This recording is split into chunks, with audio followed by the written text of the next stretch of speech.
Hi everyone, Jay here from Jade Productions. Welcome back to another video, and this week we're taking a look at all of the currently available start collecting boxes from Games Workshop for the Age of Sigmar range, and we're going to be looking at the pros and the cons for each of them and what we think of them, as well as what is contained within them. For those of you looking to get a start with Warhammer Age of Sigmar, especially now that 3rd edition has come around. So, let's begin by working our way down the list and starting with start collecting Skinks. So, bear in mind all the prices you see displayed here are displayed in AUD, so the price will vary according to your region, and it can vary quite wildly because regional pricing with Games Workshop is a matter of insanity. So, please bear that in mind. Now, let's take a look at this get starting box real simple. So the first things you'll see in it is it comes with a Skink Star Priest, a unit of 10 Skinks, which have your several options. It then has a Pestilence, which can be assembled in one of two ways, and then it has 3 Skink Kharadron Riders, which have 2 weapon options, and they can be assembled optionally as either Skink Chiefs on Pterodons or Skink Chiefs on Ripidactyls, and optionally as Ripidactyls. So, looking at this, so its pros is that it has a selection of excellent Skink units. The only Skink units that aren't like really fantastic, that aren't represented here, are some of the older ones, such as the beasts, like the salamanders, and these are just somehow flat out some of the best units in your entire army. The only thing that would make this perfect would be Stegodons. So it has a leader and some good base battle line, but it has a leader you don't mind getting multiple of, and battle line and lots of units you don't mind getting multiple of. It's good supplemental purchase, so you can buy it when you're either starting out or when you're expanding later on. Depending on what you already have. You can't go wrong with like 2 of these. Like if you're starting out, like 2 of these is a good thing to buy. The Wizard for the Star Priest you can use multiple of. As I already explained, they have multiple build, contain support and auxiliary units that you want for your Seraphon. Skinks are your excellent, they're objective takers, they're skirmishers, they're artillery, they're tanks. The cavalry provides you a mixture of... the Pterodon, the flying cavalry provides you a mixture of several of those. So, the cons, it's somewhat mediocre for a starting army by itself. It needs to be combined with other purchases. You'll need to buy at least another thing or something else. Doesn't pair well with an existing army as well, depending on what you already have. If you already have some Seraphon on hand, some of this stuff will be somewhat redundant by the same size. At the same time, it's still pretty good. Next, its price is a little on the high side. So the value is there. It's just somewhat limited. So, moving on now, we have the start collecting Gloomspite kits. I'm going to rapid fire through these, everyone. So, the rapid fire Gloomspite kits comes with a Loon Boss, 10 Squigs, complete with their handlers, and 3 Rockgut Troggoths. So, it's a good base for an army, but all the units within are conditional battle line except for the Loon Boss. So the Squigs are only battle line if you have a Loon Boss as your general, and the Rockguts are only battle line if you have a Trog as your general. So there's no base battle line within this box. It's got a strong mix of units. Rockguts are great, like they're really good units, and Squigs are decent fodder. And some of your really good mediocre infantry that stands above the basic grot in terms of, how good it is, but just below some of the grot cavalry, particularly the Boing Grots. It's excellent for expanding a collection. Cons, it's not pick up and play. It's not something to buy again and again. You might buy maybe a max of 2. The Loon Boss is debatable as to whether it's the kind of character you want multiple of, since nothing in there is actually benefiting from its command ability or anything. Max maybe 2 purchases. Its price is on the high side, and it's scattered and it's not focused. It needs to be paired up with other purchases to build a cohesive and focused army. So it's not something you buy to keep growing your army after you already have bought one box of it, or 2 boxes of it. So, next we go to the Start Collecting Daughters of Cain. So, Start Collecting Daughters of Cain, it gives us basically what we can see here. To get the full laydown of it, it can be assembled in one of 2 ways. This is something we'll come to in a moment, but you can get a Blood Cauldron, a Hag Queen or a Slaughter Queen, 1 Bloodrack Medusa, and 5 Malasai Bloodstalkers. But, as you can see, there's a whole other way that this can be assembled. So, essentially, you're getting 5 infantry, 1 character, and potentially 1 chariot, and then potentially 1 other character, or 2 other characters, depending. So, pros. It's a very good mix of units you want, multiple of. It's good for at least 2 to 3 purchases. Multiple assembly options ensure that your army will grow well with the options. Only character you don't want multiple of is the Avatar, but the multi-build options of the kit solves that pretty easily. Easily pairs with only a few other purchases to give you a full army very quickly. It very quickly expands and bulks out an army. On the other side, it is on the better side of price and value. It's only got conditional battle line with the snakes, and you know that's not so great. But at least what is in here, like if you're fielding a Daughters of Cain army, they become battle line, so it's fine. It's semi-conditional. You can pick up and play. So it lacks a Witch Elf core, which is at the core of every army, so that's something you're going to have to pick up separately. The characters can only be bought so many times. This is either done at the start of your collection or at the end of your collection if you're missing or looking to flesh out with some stuff that you don't have. So there is a limit on how many of these you can really buy before you start to lose value on it. So, next we come to the Slaves to Darkness. So, Slaves to Darkness gets you a Chaos Lord on a Kharadron. Actually, I'm not even sure how to pronounce that creature's name. Karkadrak. Okay, yeah, Karkadrak. It gets you 5 Chaos Knights, who pair well with the Chaos Lord, and 10 Warriors of Chaos. So, decent box, excellent first purchase with a good core unit and a strong leader. It pairs well with future purchases. It can provide a bulk to expand your army, with the exception of the character. All new and updated models of the line. Works well for all Chaos Cult armies. Like Khorne, Tzeentch, Nurgle, Slaanesh. All of these use mortals as well as Slaves to Darkness. So these units are compatible with every Chaos army. So this is a very good purchase for any Chaos, whether or not you want to go undivided with Slaves to Darkness and just do whatever the hell, or if you want to focus in on a specific cult and paint them up to be Khorne or Tzeentch or whatever. This works with everything, so it's very good. The cons of this, you probably don't care about multiple of the Lord, and he's a little difficult to convert. It's on the bad side of price, and the models, because they're so new and they look so nice, they kind of will pair badly and look out of place next to older versions of the same models. So it's not really one you want to buy multiples of, but it's one of the ones that is a very good purchase. So now we're going to go to the Start Collecting Demons of Slaanesh, Khorne, Nurgle, and Tzeentch. Now, these are scattered all over the place. We have Slaanesh coming with a chariot, 5 Seekers, 10 Demonettes. We have Khorne coming with a chariot, 10 Bloodletters, and 3 Blood Crushers. We have Nurgle with a Herald, 3 Flies, 10 Plague Bearers, 3 Nurglings, and there is a Tzeentch one? Where is it? The Tzeentch one apparently is no longer available. Okay.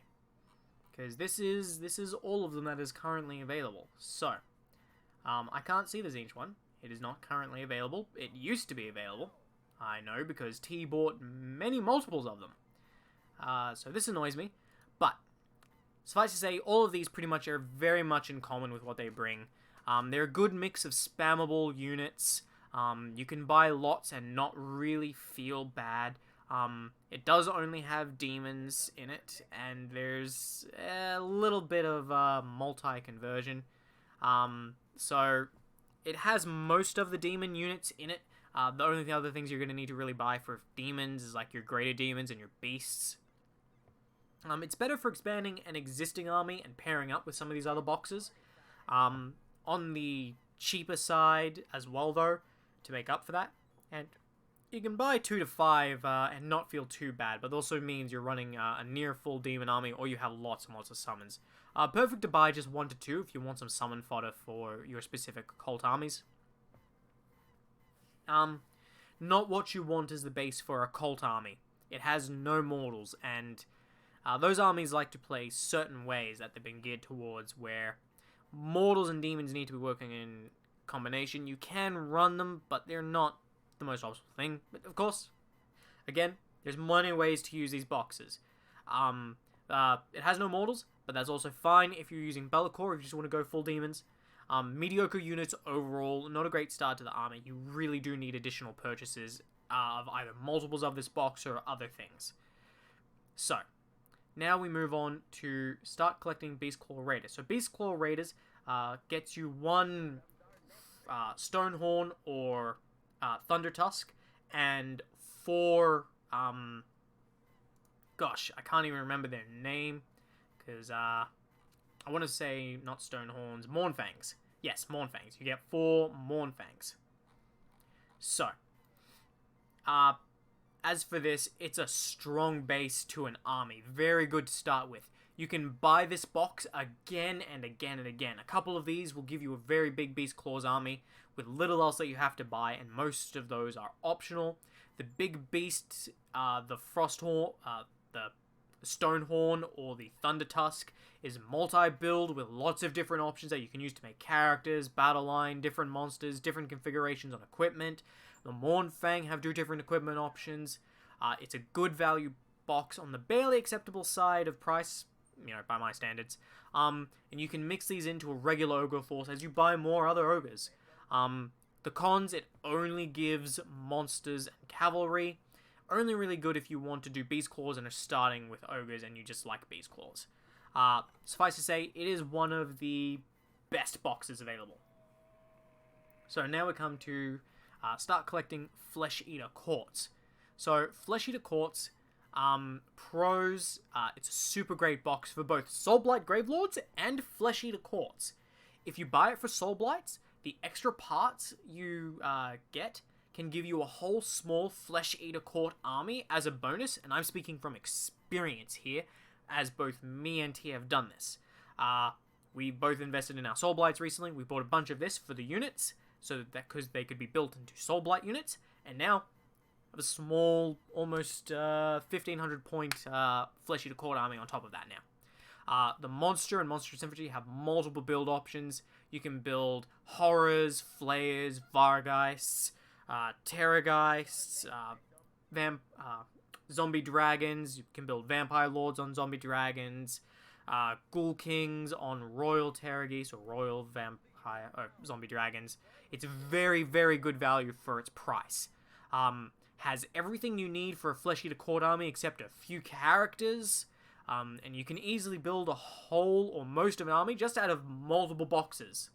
So, and because of the variety available in here and because of that flexibility and what it can build, supports multiple styles of playing the army that are available to the Flesh Eater Courts at this current time. Cons, a few of the important models for the army require you additional purchases. Not a lot of ghouls in the box, but ghouls also come separate for a 20 per box and are relatively cheap. So, there is that. Anything you're missing out on, you can expand upon. So, next we come to Skaven Pestilence.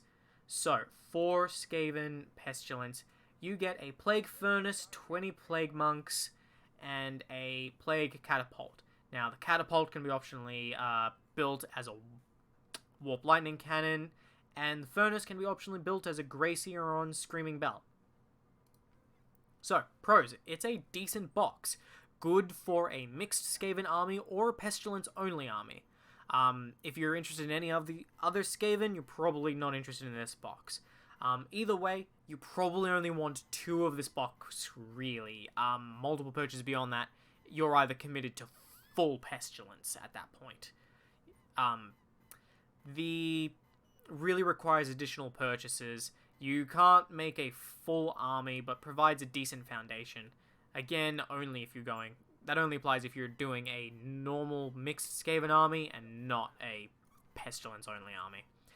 The big pieces of the box, as I mentioned, are multi-build into non-Pestilence stuff. With a bit of converting, you can get more units out of the Plague Furnace. Since you'll get some spare units in the form of... Or some spare models you can make use of in the form of just with a little bit of conversion. I, for example, out of my second Plague Furnace that I got, made a Screaming Bell with a Grey Seer and a separate Grey Seer on foot. So, with a little bit of conversion, you can do that. If you're willing to get inventive, you can even scrape 2 Rat Ogres out of it. If you're building them as Plague Furnaces and not as anything else. For Pestilence, it has almost everything you need for a full army. It can be bought more times. It's good value, but more limited than the Flesh Eater Courts box by comparison. I'm afraid those comparisons will never stop between the Flesh Eater Courts and Skaven, because they came out both at the same time. Cons, it's got limited options. The Pestilence only battle line in the Skaven Start Collecting box. For regular Skaven or mixed Skaven, you're going to need a lot of other purchases. So, next, we're moving on to the Kharadron Overlords to quickfire this out. So the Kharadron Overlords comes with an Endrin Master, 5 Gunstruck Thunderers, 3 Sky Wardens and or Endrin Riggers, and 1 Gunstruck Gun Hauler. So, this box is better than it used to be. It's filled with all the specialist units for your army. They can be made battle line through certain means in your army.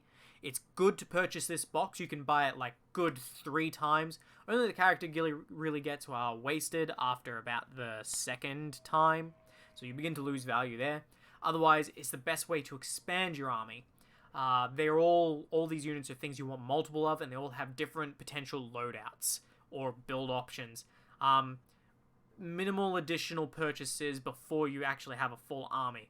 The cons, this is not what you buy first for the Kharadron Overlords. It's not really playable out of the box. This is not what you do to start collecting Kharadrons. This is something you do after you have your first few Kharadron things, a ship, your bunch of Arcanauts, and maybe an Admiral. Then you go out and you buy multiples of this box. This is not what you start with. Then we come to start collecting Seraphon. So, not to be confused with start collecting Skinks. This one is older, works hand in hand. So pros. Great value with a lot of models. Pairs very well with the Skink box. 2 of each is pretty much an army right out of the gate.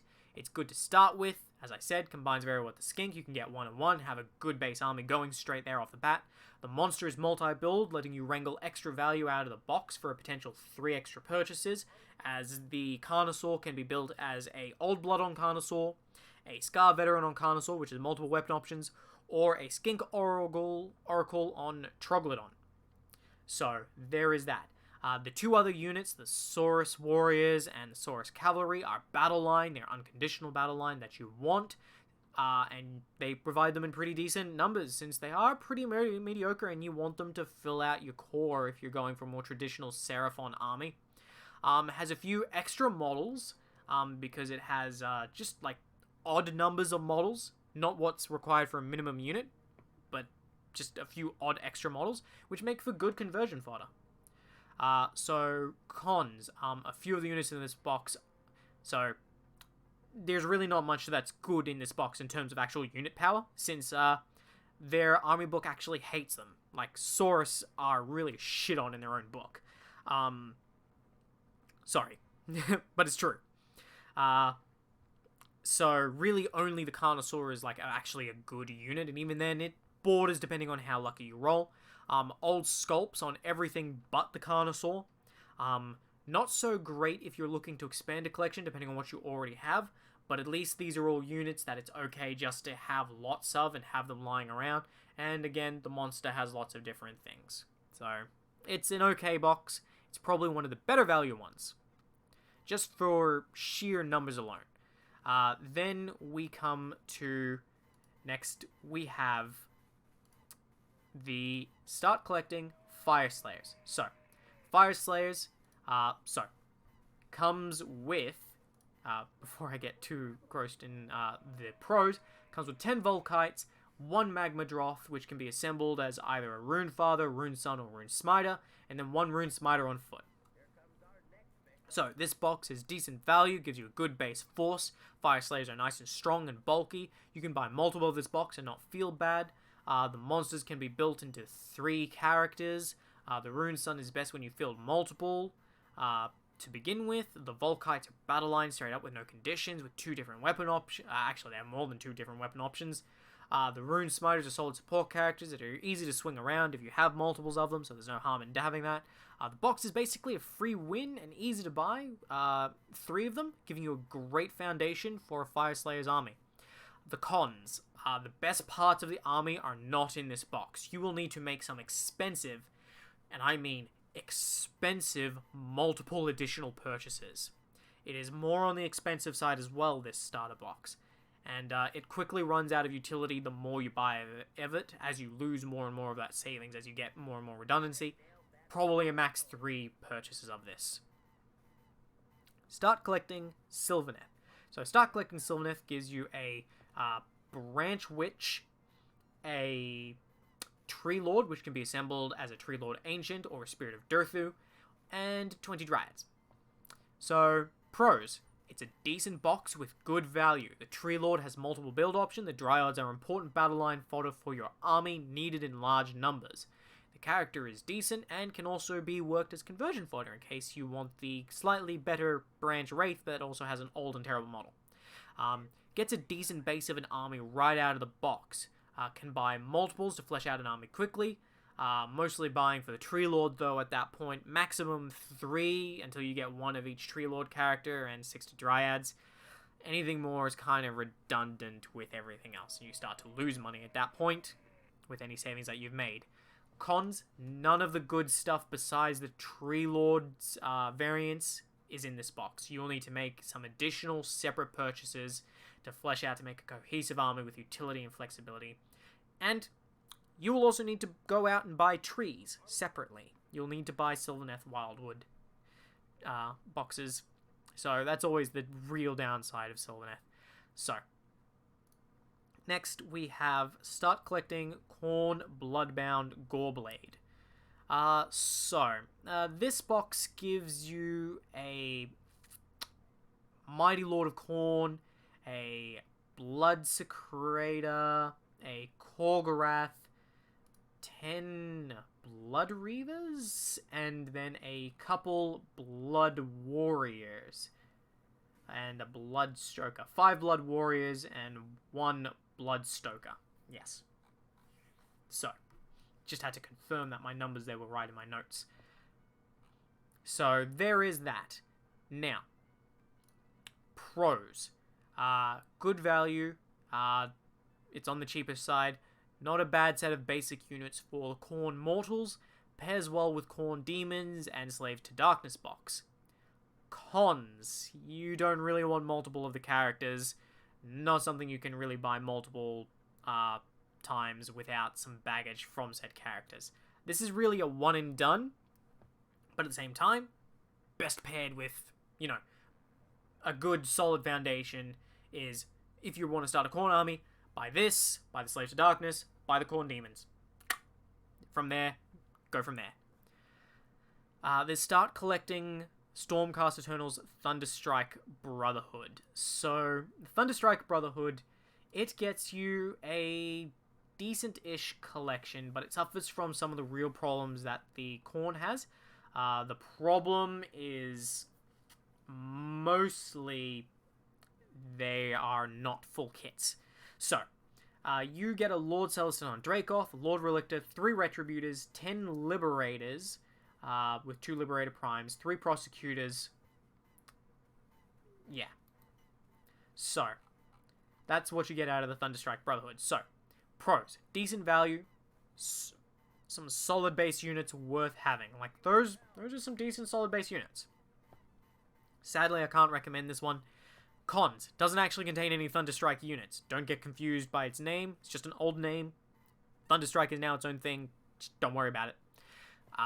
Characters are not something you want multiple of in this particular case. Lord Reluctor is... Sure, yeah, maybe. He's a decent priest. Lord on Dracoth. No. Way too expensive. Never going to use more than one of them unless you're doing something narrative. Not full-sized units and are lacking in their options. Though 3 Retributors is killer, especially since they are not a full squad. They are a 5-man minimal squad. So this is really bad as they're technically under strength and lacking options across this entire box. Start collecting Idoneth. So start collecting Idoneth gets you 10 Namarti. These Namarti function off a different kit, so they can only be built as Namarti Thralls. You get a Soul Render to support them, and you get 3 Achillean Guard, which can be built as Ishlin or Morsar. Either defense or offense elves. Or eels. Eel Rider elves. So, how does this one stack up? So, pros. It's decent value for its cost. Comes with 2 solid base units and an okay character to support one of them. The box is best bought in a max of 2. Gets you solid units for battle line, but any more is really wasting the character. You only really want maybe 1 to 2 of, depending on how many Namarti Thrall blobs you want to be running. Cons. Not a great start to an army. You really need to expand on other things to make it playable force. Everything important except for the eels and Namarti is missing from this box. You have to buy a lot of other stuff later. Probably among the worst for starting an army. Decent for once you actually have a few models already, like some basic commanders and characters. Some of the things like sharks and, other things. Once you have characters, then you can, and fewer bits and pieces, then you can start buying this. So it's more sort of like a middle start collecting. Like, you buy this in the middle of your collection. Or the end. So, there's that. Now, we come next to start collecting Anvil Guard. Probably the weirdest of the start collecting boxes. So, it's on the pricey side. And it comes with a Black Ark Corsair Fleet Master. Comes with 10 Black Ark Corsairs with multiple build options. 1 Carbitus, which can be built as a War Hydra alternatively, and 1 Scourge Runner Chariot, which could be built as a Drakespawn Chariot. So, this one is a little odd to really consider. So, pros. Okay value, low model count, flexible options on the monster, infantry, and chariot. Everything here has synergy and works together. 2 boxes together gives you a decent base force, but is limited because there's not much more to the Corsairs Black Ark sort of sub-faction. Because this is a sub-faction force within a faction for Cities of Sigmar. Cons. The low model count, obviously. Really, it's a fraction of an army. You'll need way more to really flesh out an army of either just solely pirates for Black Arks. Like, if you want to do nothing but the Black Ark Corsairs and do nothing but Scourge Runner Pirates, you're going to need lots of this box. If you plan to do a more well-rounded Cities of Sigmar army, you're going to need lots of other different stuff, which doesn't really come together in, easy-to-get boxes. Not strong out of the box, but at least it's a fully playable force. Like, these things have synergy, they're decent together, but, keep that in mind that they are roughly, they're on the weaker side of factions, so they make up for it with numbers and tricks. Next, we come to the Maggotkin. I can decisively say, I can tell you right now, the Maggotkin is the worst box. So, the Maggotkin pairs really well with Nurgle Demons and Slaves to Darkness. Has the basic units for the army with, and here's what it has in it. 1 Blight Lord, 1 Lord of Plagues, 5 Blight Lords, and 2, they're Putrid Blight Lords technically, and then 2 Puskoil Blight Lords, one of which can be assembled as a Lord of Afflictions. So, it technically has value, because essentially you're getting the character for free, but it's not going to feel worth its cost. This box only has 8 models. This box only has 8 models. It has almost 0 value once you take out one of those characters.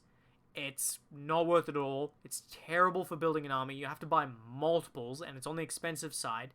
And then you get stuck with stuff you can't use if you're going to try and assemble that Lord of Afflictions out of your 2 Pusk Oils. That leaves you with 1 Pusk Oil that you can never use, because you'll either have to field an understrength squad or an overstrength squad where you're paying for models that you don't technically have on the board. For its sheer cost alone, this is horrible. This is the worst box. Absolutely. Now, there are ways to use it, and it has some good units in it that you want and need for Nurgle, especially Mortal Nurgle. You'll have to buy a lot of other stuff to really make it work, or you'll have to buy copious amounts of it. You're gonna have to buy copious amounts of it. It's 485 points currently. It's really weak as a box and a product. I don't recommend it. Or at the very least, I don't recommend more than 1 of them. If you really want to start Nurgle, you only want to buy 1 of those and then go out and buy some stuff separate. So, Ironjaws. On the other hand, the Ironjaws are one of the best boxes. Not quite the best, but one of. They're on the expensive side, but they are decent value.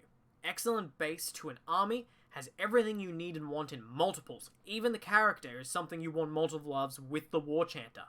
He's a totem, he's got his chants, and he has a powerful staple ability of their entire faction. New points with 3rd edition means you can now buy less of these, but you can't go wrong with 3 of these. You buy 3 of these, plus a War Boss and a Shaman. You can put the War Boss, get the War Boss on the Dragon. Jeez, why do I always forget that thing's name? It's a something crusher. And then you get some Brutes, and you have a full army right then and there. Plus, other than the character, everything in here is battle line. And this can all be mixed with other orcs. Cons. You will want multiple, and technically it has a low model count. It's good to start with, mediocre to expand with, since you will pretty much already have these, because this is the core of any Ironjaws army. Now, start collecting Greywater Fastness. Start collecting Greywater Fastness is another odd one. I've also realized that there's one here that's technically not listed on the Games Workshop site for some reason, which is... I'll cover that one. So, start collecting Greywater Fastness is, it's interesting. It gets you a Warden King, a Cogsmith, 10 Iron Breakers who can be built as Iron Drakes, and a Gyro Bomber, which can alternatively be built as a Gyrocopter. It's on the expensive side. It has a lowish model count. It's a good selection of hard-to-get units together, so it's good in that thing.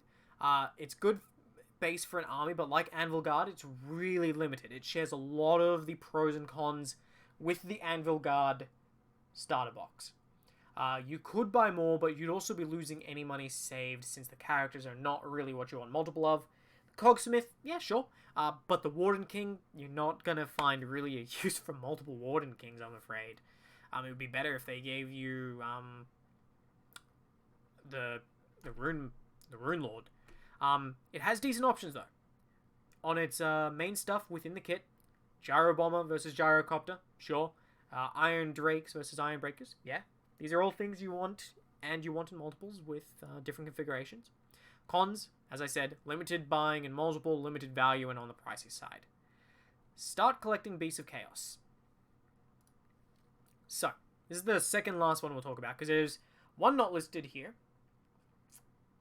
which is the SoulBlight box. Don't know why it's not listed here on Games Workshop's own site, but Beasts of Chaos might be the best. which is ironic since they're largely considered a bad faction. Bad in the terms of you buy Beasts of Chaos, it's playing the game on hard mode because they're really underpowered, so they have to be really tricksy. And winning with them is really hard. But, you know, they're a lot of fun. They have their own tricks. Nothing is ever as bad as it seems, trust me. So, this Beast of Chaos box, it's the best box. It comes with lots of models, 3 very good ones, the 3 best competitive units for your army.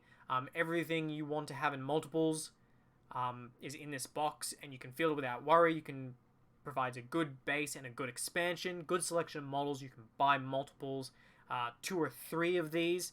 Comes with a Shaman, 10 Bestigors, 1 Cygor, which can be built into its melee variant, which is name I always forget, the Gorgon, that's it, the Gorgon. And then it comes with 10 Ungors, which are either fodder or your archers, since they can be built as Ungor Raiders. Somewhat limited build options, but you still have some on the Ungors and the Cygor.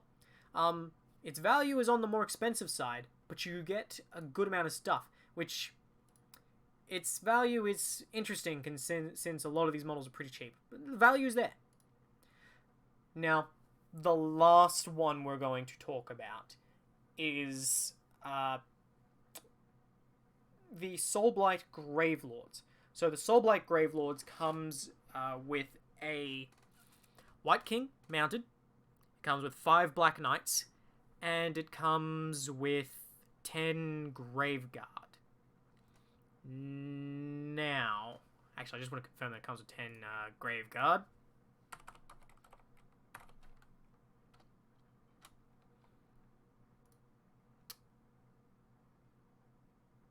Yes, 10 Graveguard.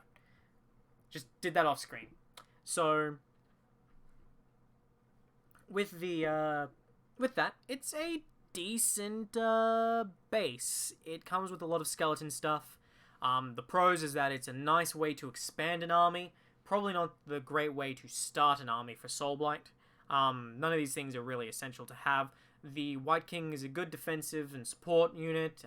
Doesn't really help to buy lots of them.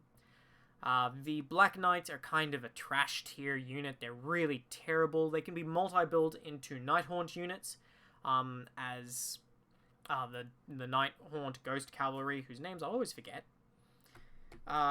It's okay in terms of its value. The real reason you want it is the Graveguard, but buying Graveguard separately gets you more Graveguard.